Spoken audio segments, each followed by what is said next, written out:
Warning, the following ZipRecruiter radio spot you are about to hear is going to be filled with F-words. When you're hiring, we at ZipRecruiter know you can feel frustrated, forlorn even, like your efforts are futile, and you can spend a fortune trying to find fabulous people, only to get flooded with candidates who are just fine. Fortunately, ZipRecruiter figured out how to fix all that. And right now, you can try ZipRecruiter for free at ZipRecruiter.com/zip. With ZipRecruiter, you can forget your frustrations because we find the right people for your roles fast, which is our absolute favorite F word. In fact, 4 out of 5 employers who post on ZipRecruiter get a quality candidate within the first day. Fantastic! So, whether you need to hire 4, 40, or 400 people, get ready to meet first-rate talent. Just go to ZipRecruiter.com/zip to try ZipRecruiter for free. Don't forget, that's ZipRecruiter.com/zip. Finally, that's ZipRecruiter.com/zip. History as it happens, April 24th, 2026. Where's Russia?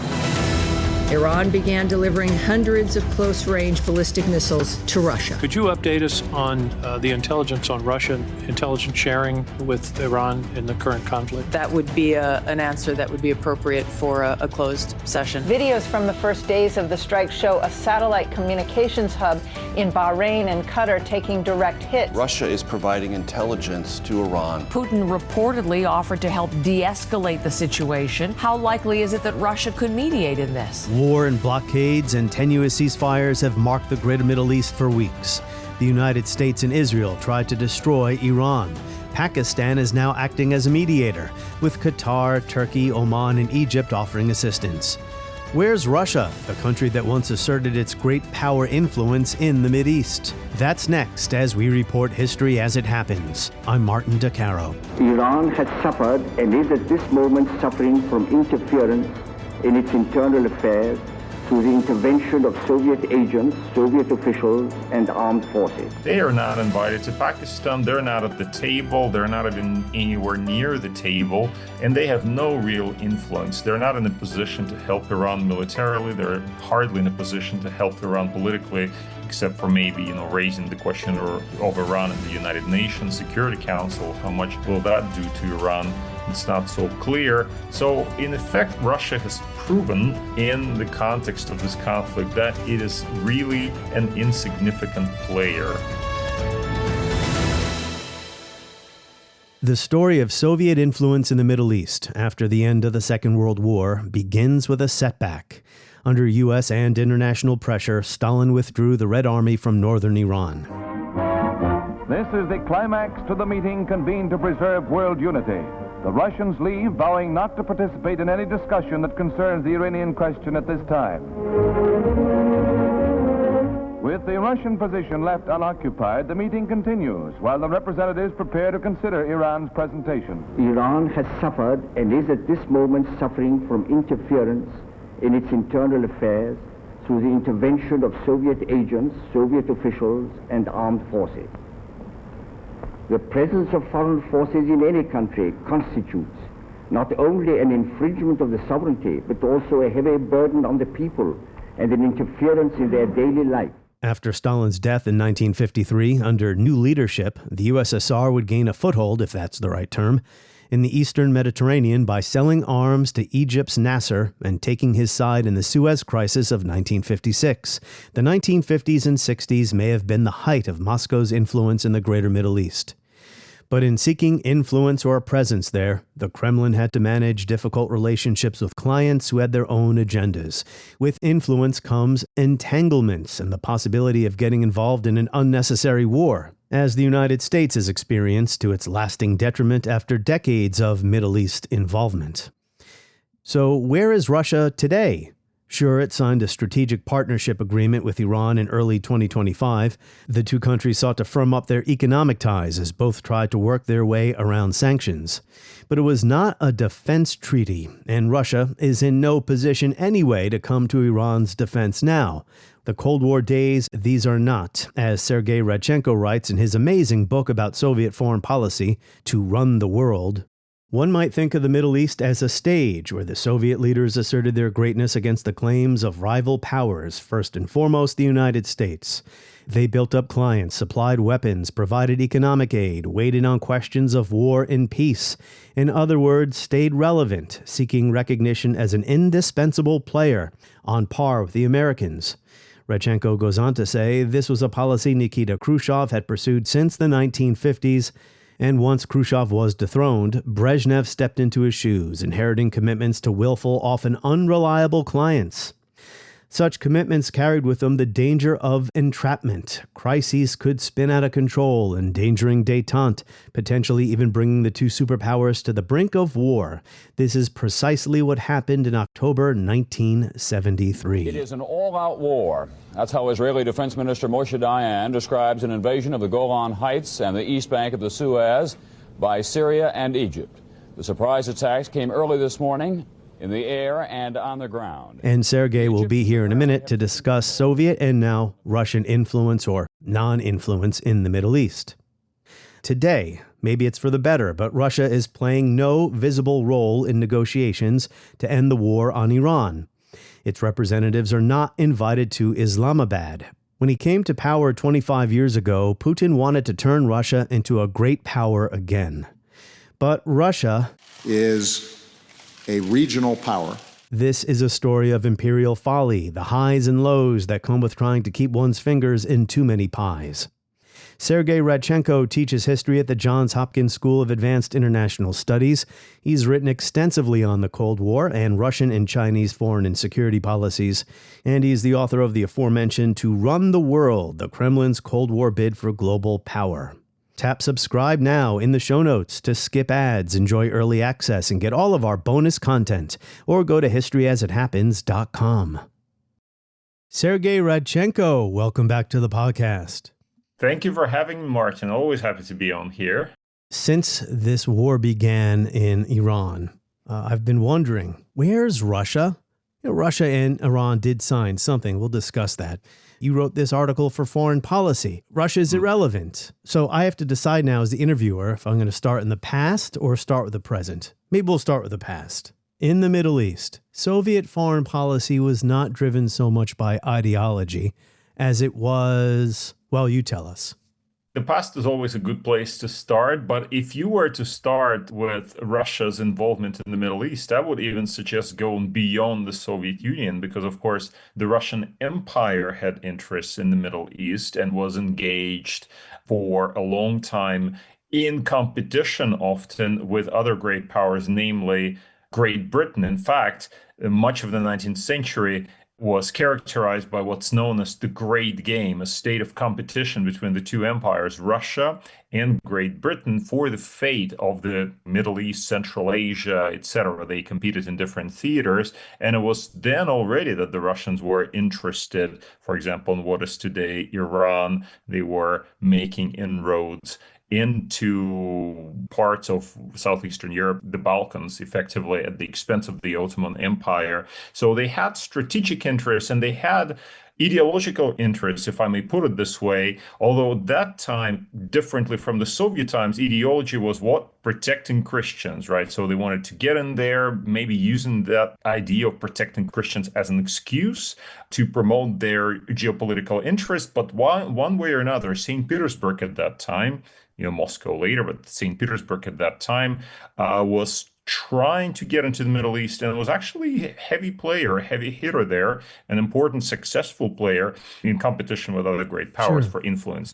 And there's a history in Iran as well, geopolitical, like oil. What we're talking, say, before World War II here. So if we're talking about before World War II, in fact, if we go back to the 19th century, there's a very sad story which touches on the subject of Russian Empire's involvement in Persia at that time, because, of course, the Russian ambassador in Persia and the great Russian playwright Alexander Griboyedov, who's known to any Russian schoolchild, well, I hope he is, so he should be, because he's the greatest Russian playwright, or one of the greatest. He was an ambassador there and was killed by a mob. I guess at that time showed just how precarious, how dangerous engagement with the Middle East could be. A dramatic moment. Imagine losing your ambassador to mob. Sure, I'm not familiar with that story. I'll have to look it up, but go ahead. Meanwhile, in the 20th century, we're talking here around the Second World War, the Soviet Union began to develop a very keen interest in Iran. Why? Because Iran could be occupied by, or could at least come under German influence during the Second World War, and that oil that Iran had vast amounts of could then be redirected towards the German war effort. And it is in those circumstances during the Second World War that actually this time the British and the Soviets cooperated for once in Iran, occupied different parts of it by a mutual agreement. The Soviets were supposed to withdraw their troops from Iran. Of course, they failed to do that at the end of the Second World War, which set the stage for the famous Iran crisis of 1946, which some historians see as the first real crisis of the Cold War. Why? Why is that? Well, because Stalin was interested in the oil. Actually, even before the end of the Second World War, he was trying to get an oil concession in Iran. And this is, at one level, this seems bizarre because, of course, the Soviets at that time had oil available to them in Baku, in Azerbaijan, and did not really require all that much new oil. But Stalin was obsessed with the question of oil. Oil is important because it drives the war machine. It's important to have it for your own war machine. It's also important to deny it to the enemy. And so he thought in the mid-1940s, he thought that he could perhaps get a concession in Iran similar to what the British had. The Soviets actually tried to bribe the Iranians and presented to the Iranian government saying, hey, sign off on this concession. Of course, the Iranians refused to do that. And at that time that Stalin chose to manipulate Azeri ethnic movement in the northern part of Iran around the area of Tabriz and effectively sponsor an anti-Tehran rebellion there. In this context, a separate republic was established there, an unrecognized republic. Some of these things that the Russians do, they're kind of the same throughout history, right? Yeah, I hear some echoes. I hear echoes there, yeah. I know, unrecognized republic, rich with oil, but ethnic Azeris. And of course, Stalin was playing those ethnic Azeris against the Persians effectively, and was then hoping to bufferize Iran. And it is in this context, in 1946, that the Americans actually were putting a lot of pressure on the Soviet Union, threatening the Soviet Union. So you better get your troops out of there. Now, we still don't know why Stalin made that decision to pull back from Iran. He did. It may be because he was promised by Tehran that the concession document would eventually be signed. It never was. Or it may be that he actually genuinely was worried about the American pressure and American threats because, of course, the United States at that time had nuclear monopoly. One way or another, after a crisis involving Soviet troops in Iran and the support for this breakaway regime in northern part of Iran, Stalin actually withdrew and the regime collapsed, the breakaway regime, and Tehran still controls that part of its country. So you can see how interesting historically Moscow's engagement has been with this country. Sure, her oil is important today. Although the current war wasn't started because of oil, it became an issue after Iran took control of the Strait of Hormuz. But about Stalin, you argue in your book convincingly that he was willing to deal on certain matters. Eastern Europe, not so much. Iran, ultimately, yes, he decided to withdraw under U.S. pressure. So you say here on page 392 of your book, there's a popular theory that Richard Nixon wholeheartedly embraced, that Soviet interest in the Middle East was but a desperate scramble for warm water ports and oil. It was not. You go on to note that, of course, the military did appreciate the region's geopolitical importance. You go on to discuss the role of Marxism-Leninism. Well, not really. I mean, was Nasser a Marxist, a communist? No, he wasn't, and the Soviets were on Nasser's side during the 1956 crisis. I just covered that in a podcast. When would you say was the height of Soviet influence, post-1945, the height of Soviet influence in the Middle East? The Soviets really started getting their influence in the Middle East from the mid-1950s with decolonization unfolding. And you mentioned Nasser. Egypt was the first real test for the Soviets. They established a very good relationship with Nasser, provided him with the arms, and took his side in the Suez Crisis of 1956. And so from 56 onwards, this relationship between Nasser and the Soviets grew ever closer. And it is also from the 1960s that you can see the Soviets getting involved in Syria, then also with Iraq. Iraq became, I won't say an ally, but almost something like a client after the 1958 revolution, which overthrew the monarchy in Iraq. So the Soviets get into Iraq as well, and they like those regimes. They like the, revolutionary sort of Arab nationalist regime. They're not necessarily communists. For example, Nasser was not a communist, and later, Saddam Hussein was certainly not a communist. But the Soviets felt like they could deal with those regimes because they were anti-Western, and they, bought Soviet arms. And some of them could even pay for those arms. Like, for example, Iraq paid for arms, which was a good thing as far as the Soviets were concerned for money. one. Yeah, well, they didn't have to give them away for free, which they did in other cases. Iran was a big exception because in 1953, you had the coup in Iran, and the kind of nationalist firebrand prime minister was overthrown with American and British involvement. Now, by the way, that's an interesting story in itself, because the reason for American involvement in what, by all accounts, is a nefarious undertaking that still has echoes in today's U.S.-Iranian relations was the fear on the part of Washington that Mossadegh would actually sell out to the Soviets, or that he was a Soviet puppet. What we know today from the archival documents, the Soviets at that time were very skeptical of Mossadegh. They thought that Mossadegh was basically an American stooge. How about that? Because on the American side, John Foster Dulles planted the seed in Eisenhower's head that Mossadegh might be a commie. Well, exactly. So it's a clear case of misperception or miscalculation. And so the Americans get involved in, overthrowing Mossadegh, thinking that he's a Soviet stooge. The Soviets actually think he's an American stooge.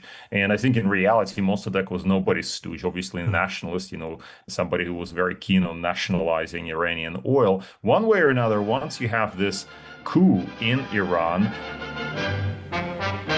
former Premier Mossadegh's ruined house is a mute testimony to 3 days of bloody rioting, culminating in a military coup from which the one-time dictator of Iran fled for his life. His car, as well as his home, is a shambles. In the quick shift of power, Mossadegh was finally apprehended and awaits trial for treason. The Shah, who had fled to Rome, comes home, backed by General Zahedi, military strongman.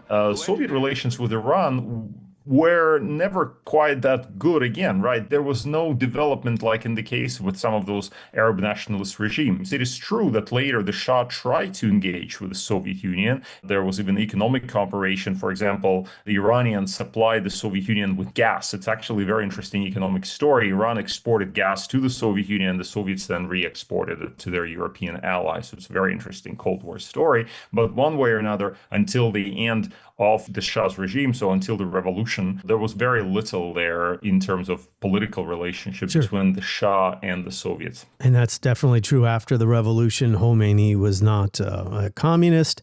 Both the Soviets and the United States helped out Saddam Hussein, similar to how they were both on the same side during the Suez Crisis. Eisenhower. No, I would say there's nuance there. Okay. So first of all, when Khomeini obviously, installed himself in power in Iran, the Soviets actually thought that they could deal with Khomeini because they thought that Khomeini was not a real thing. They thought that, how can you actually run a government on the basis of some ancient creed from that's what the Soviets were saying. Well, that cannot have a Muslim state. And so clearly Khomeini was a temporary figure. That's how the Soviets saw that. By the way, the Americans also were of the same opinion. And so they both actually misjudged Khomeini. But the way the Soviets misjudged Khomeini is they thought that the Iranian communists, i.e. the Tudeh party, that they would actually capture power eventually, and that Khomeini would just be some kind of a figurehead and would be a sideline. But even, when this did not happen, the Soviets still try to reach out to Khomeini. And so one of the things that I don't really make much use of in the book, but what I have as well, I think on my Substack, I even translated the whole correspondence between Brezhnev, the Soviet leader Brezhnev, and Khomeini, which is hilarious and kind of sad as well. You have this exchange of letters between Khomeini and Brezhnev, and the Soviets clearly try to engage with Khomeini, kind of flattering him, etc. All of that fell apart, by the way, after the Soviet invasion of Afghanistan in December 1979, because Khomeini could not, once that happened, he was like, okay, this is a little Satan. The Americans are the great Satan, but the Soviets are a little Satan. They're also invading Muslim countries.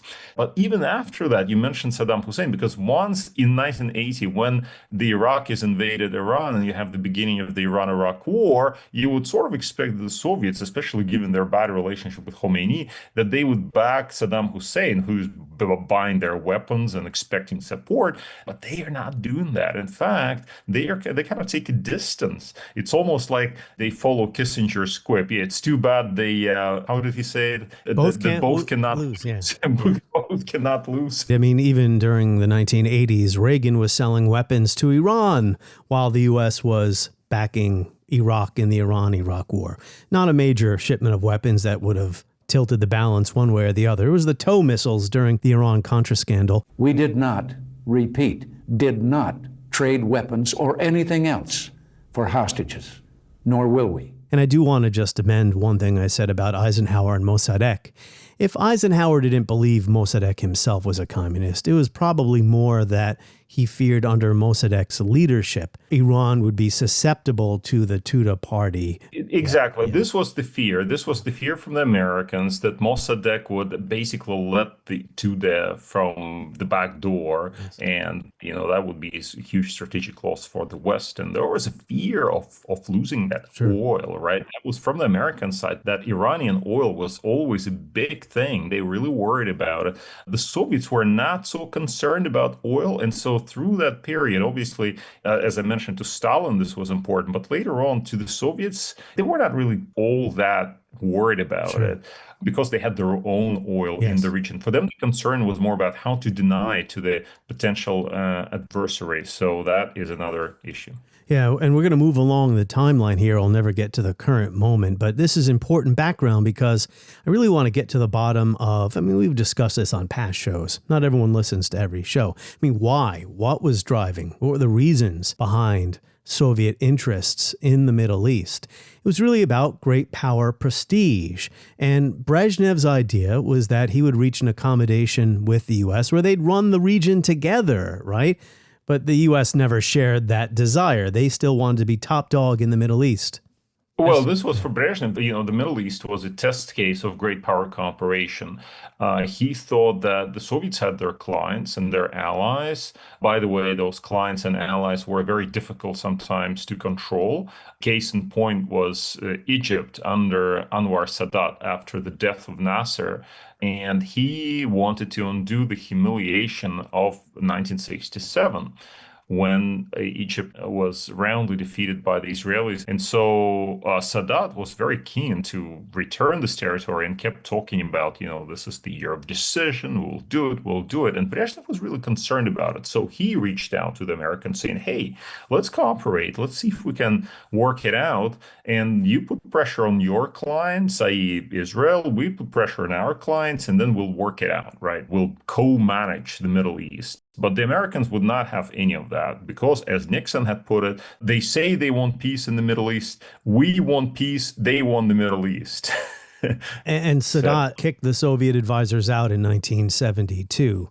That's right, he did. But what's more important, this was not the end of Soviet-Egyptian relationship because it was only after 1973 that Egypt really decisively turned towards the United States. What happened is you had the Yom Kippur War. In the aftermath of that war, Sadat turned to the Americans, understanding that the Americans could, quote unquote, deliver Israel in the way that the Soviets never had, because the Soviets did not have a diplomatic relationship with Israel after 1967, right? They broke off diplomatic relations during the Six-Day War, and it was the Americans who could actually, quote unquote, deliver Israel, at least in Sadat's imagination. And so you have this beginning of the peace process that leads to Camp David and the establishment of a reasonable relationship between Israel and Egypt, which lasts even today. From the Soviet perspective, this was a really problematic development. And here's what's problematic about it. The Camp David process separated out the Palestinian issue from the quote-unquote, Egyptian issue. So Egypt and Israel were able to fix their relationship, but the Palestinian problem remained unsolved. It deals specifically with the future of the West Bank and Gaza and the need to resolve the Palestinian problem in all its aspects. The framework document proposes a 5-year transitional period in the West Bank and Gaza, during which the Israeli military government will be withdrawn and a self-governing authority will be elected with full autonomy. It also provides for Israeli forces to remain in specified locations during this period to protect Israel's security. The package was untied, and the Soviets were always in favor of this comprehensive approach, and their other Arab allies and clients also supported the comprehensive approach. So a lot of them actually saw Sadat for a traitor, that he kind of decided to look after the Egypt's interests and kind of forget about the Palestinian problem altogether. But also that's a moment in the mid to late 1970s when the Soviets start to lose influence in the Middle East. How do they start to lose it? They are pushed out by the Egyptians, right? Egypt turns to the United States. You have Camp David. The Soviets are not a part of that. They lose Sadat. And by the way, and here's a fun fact, it's not so fun, it's actually very tragic. When the Soviets invade Afghanistan in December 1979, one of the main reasons why they do is because they fear that the Afghan leader, Hafizullah Amin, allegedly communist, but they are worried that he will do a Sadat on them, that he will turn to the United States, and the Soviets will also lose influence in Afghanistan. So you see this kind of game, the Soviet-American game that is happening. The Soviets are losing in Egypt. They're interested in getting into Iran when the Americans are kicked out. They're hoping to get in there, but they're not able to get there. They invade Afghanistan because they fear that Afghanistan will go the way of Egypt. That is the Cold War, right? It remained very tense, and there was no real prospect for the condominium that Brezhnev had in mind. Yeah, the Afghanistan War of 79, the causes of that, it's tricky because there were several different Afghan communist leaders murdered, assassinated, one after another. The Soviets did not invade to install a communist. They went in there to save a communist regime that would be friendly to Moscow, because as you say, there was a concern that they wouldn't be so friendly. Yeah, well, Afghanistan is actually a very strange case because it was basically a neutral country, but very much under Soviet influence, Soviet economic influence, etc. I mean, the Soviets were developing gas deposits there. They actually had very good relations with Afghanistan. And then in 1978, the Afghans had the so-called April Revolution, right? The Communist Revolution, which it's not super clear to me even now. I mean, I've looked at all these documents. It's not really clear to what extent the Soviets actually were supportive of that revolution that happened. It's like, oh yeah, let's build communism in Afghanistan.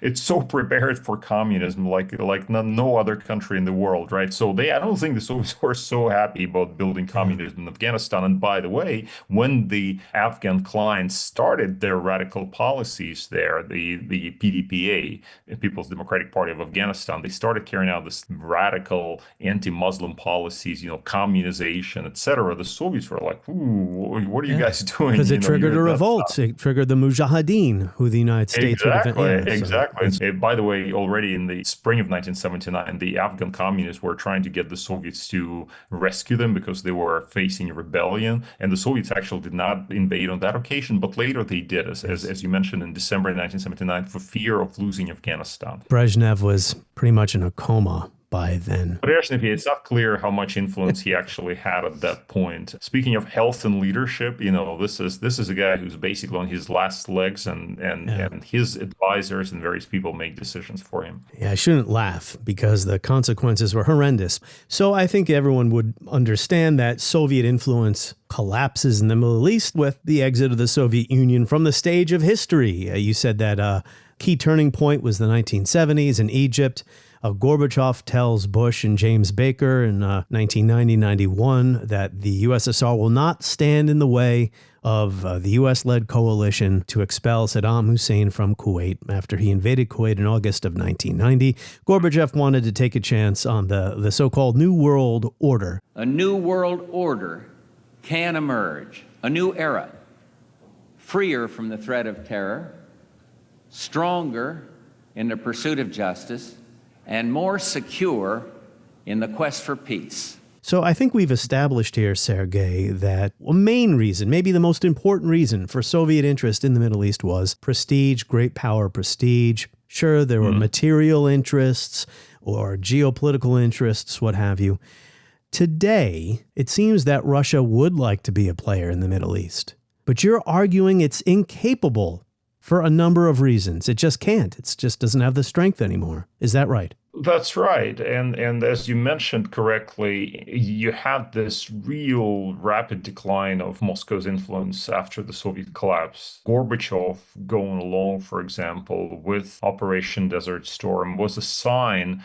Perhaps it was almost like a forced measure in the sense that he wanted to have the Soviet Union in a position to mediate some kind of peace, but he realized that actually the Soviet Union really no longer played much of a role. He sent one of his key Arab specialists, Yevgeny Primakov, who later in the 1990s was the foreign minister and even later prime minister. He sent him to try to negotiate some kind of a peace deal. All of that failed, right? And the Soviet Union, the Soviet Union itself collapsed and had to look after its own problems. And Russia had to look after its own problems in the 1990s.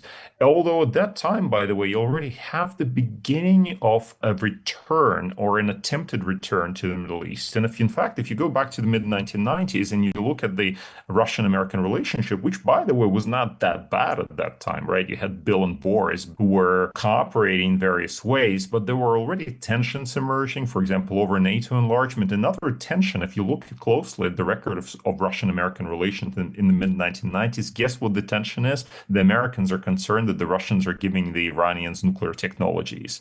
Constantly, it's there because the Russians are saying, well, we're helping their civilian nuclear program, i.e. the Bushehr, what eventually became the Bushehr nuclear power plant. I forgot about that.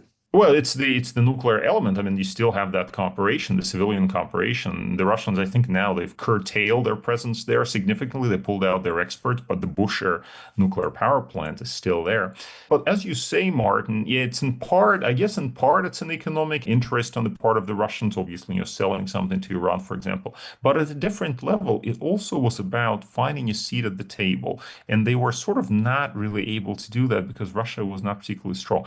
What you see on Vladimir Putin's during his term is Russia's return to the Middle East, especially to Syria. Russia was obviously a key player in helping Bashar al-Assad survive. If you remember, during the that was Syrian the big first step back into the region, the Syrian civil war. This was a very interesting moment because at that time, President Obama, drew certain red lines which he allowed the Syrian regime to overstep.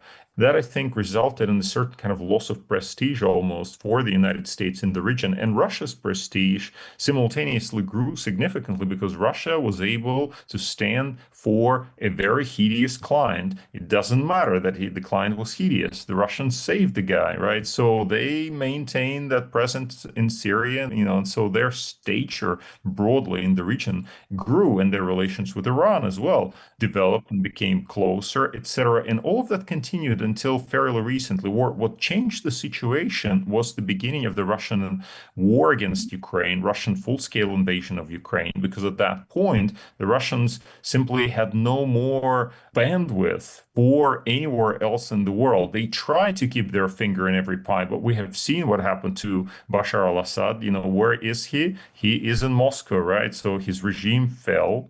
And the Russian influence in Syria, although it has not collapsed entirely, they're still trying to maintain some sort of token presence there, but significantly decreased. And so if the previous effort to save Assad actually increased Russia's influence, this time being sort of kicked out unceremoniously just like this, decreased Russia's influence. Yeah, there was let me just interject here. Was there any thought at all of trying to save Assad at the end? Because it doesn't look like they made much of an effort at all. They just simply said, come to Moscow and permanent vacation. Well, I mean, how could they do that, right? They cannot. They're stretched so thin. Their entire military is engaged in Ukraine. They pulled forces from everywhere. They pulled forces from, Kaliningrad, from the border with Finland. They pulled forces from the border with China.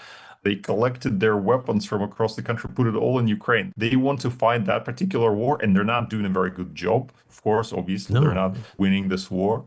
And so they don't have any bandwidth to save anybody else or do anything about any of those. How about Venezuela? It's not like the Russian Navy was going to show up in the Caribbean, the South Caribbean, and try to save Maduro.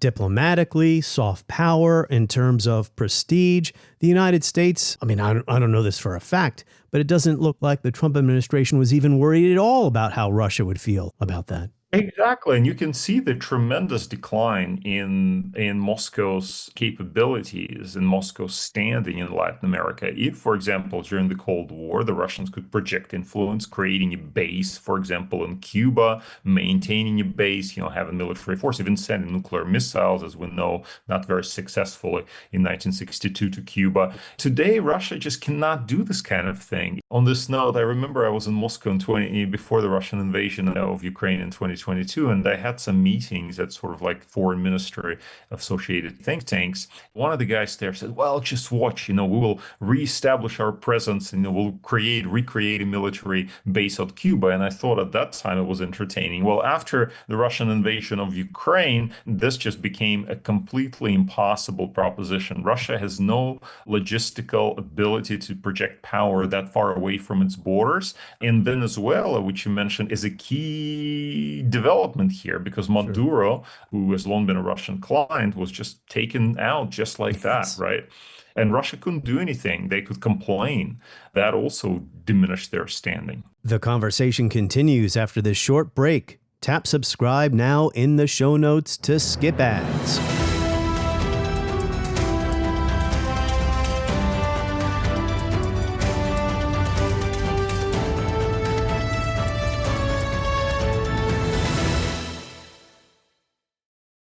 I think countries can be peaceful, prosperous, happy without an empire. But we know that countries don't like to lose their empires. Well, Putin doesn't like to lose the empire. He's always talked about how the collapse of the Soviet Union was a catastrophe of the 20th century. Well, he finds himself impotent today. I want to return to Iran and ask you what the Iranian-Russian relationship was on the eve of this current war, who benefited from who, and tie it into everything we've been discussing here as we wrap up. But I want to just play you a clip first. America's got a whole lot of challenges. Russia is a regional power that is threatening some of its immediate neighbors, not out of strength, but out of weakness. Dr. Radchenko, I have probably played that Barack Obama soundbite from 12 years ago on this podcast more than any other soundbite. Because it's an important one. It's an important. Russia's a regional power. Obama was right. Obama was right. And I think the Trump administration actually agreed. President Trump obviously hates President Obama, but if you read the national security strategy, you can see it's right there. They don't actually think that Russia poses any existential threat to anyone, least of all Europe. And so there's disagreement between the Europeans and the Americans on the extent of the Russian threat. Why is it? Because basically the Trump administration too thinks that Russia is a regional power. And I think what's happening in Iran decisively proves that. We know the problem is convincing the country that it is a regional power because it could do a lot of damage trying to become a superpower again. And it does have 6,000 nuclear missiles. So on the eve of this current war, February 27, how would you describe the Iran-Russia relationship? Who benefited from who and how? Obviously, the relationship has been fairly close, despite the fact that ideologically the regimes are very, very different. Politically, they're very, very different. But they have a similar, I guess they perhaps had a similar view of the world and a shared sense of anti-American resentment. There was a robust economic relationship, not anything greater than what the Russians had with the Europeans, for example. Yeah, they had some kind of alliance, not an alliance, some kind of agreement, though, not a security treaty. They got the strategic partnership. Now, that happened last year. Before that, however, it's important to note that Iran played an important role in supplying Russia with Shahed drones. When the Russia invaded Ukraine, it looked around for somebody who could help them. The likes of North Korea and Iran. So North Korea, for example, provided ammunition, missiles, and so on and so forth. Obviously, soldiers for the battle in Kursk. And Iran provided Shahed drones, which later then they opened co-production sort of thing in Russia. And Russia eventually became less dependent on Iranian drones. But those Iranian drones actually played a very important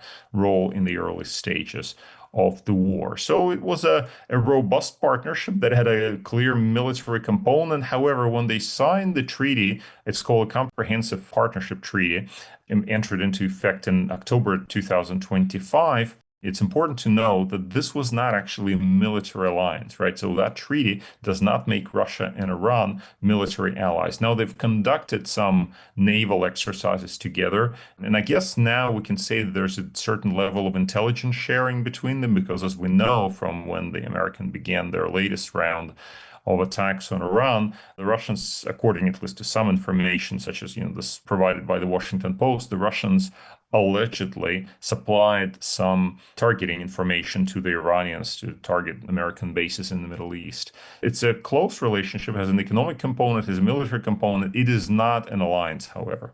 Russia does not seem to have or be in a position to influence the outcome of this current war. I mean, I'm not even sure there's any Russian involvement in the ongoing peace talks. I mean, it's so much different than like the Cold War era where the big shots would sit down together around a table and, shuttle diplomacy, Kissinger. Exactly. I mean, the Russians aren't invited to Pakistan. They are not invited to Pakistan. They're not at the table. They're not even anywhere near the table. And they have no real influence. They're not in a position to help Iran militarily. They're hardly in a position to help Iran politically, except for maybe, raising the question of Iran in the United Nations Security Council. How much will that do to Iran? It's not so clear. So in effect, Russia has proven in the context of this conflict that it is really an insignificant player in the Middle East, and its stocks have plummeted further. But it's kind of clear, actually, because they are so involved in the war in Ukraine that they simply cannot do anything else about any other place in the world. And Iran is one of those places they can't really have any time for at the moment. Talk about the unintended consequences of a badly thought out idea. Putin thought he was going to march upon history's stage as a great conqueror and restore Russian power. And now look. And now he's a regional power fighting a war in a quagmire in Ukraine. And as for the rest of his his global aspirations from Iran to Venezuela to Africa, all of that seems to be dissipating in some kind of fog. Russia is a regional power that is threatening some of its immediate neighbors, not out of strength, but out of weakness. Ukraine has been a country in which Russia had enormous influence for decades, since the breakup of the Soviet Union. We have considerable influence on our neighbors. We generally don't need to invade them in order to have a strong cooperative relationship with them. The fact that Russia felt compelled to go in militarily and lay bare these violations of international law indicates less influence, not more. On the next episode of History as It Happens, we're going to stay with Russia, or really Soviet history. Chernobyl, 40 years later. We'll be joined by Mariana Budrin from Ukraine. That is next as we report history as it happens. Make sure to sign up for my free newsletter. Just go to Substack and search for History as It Happens.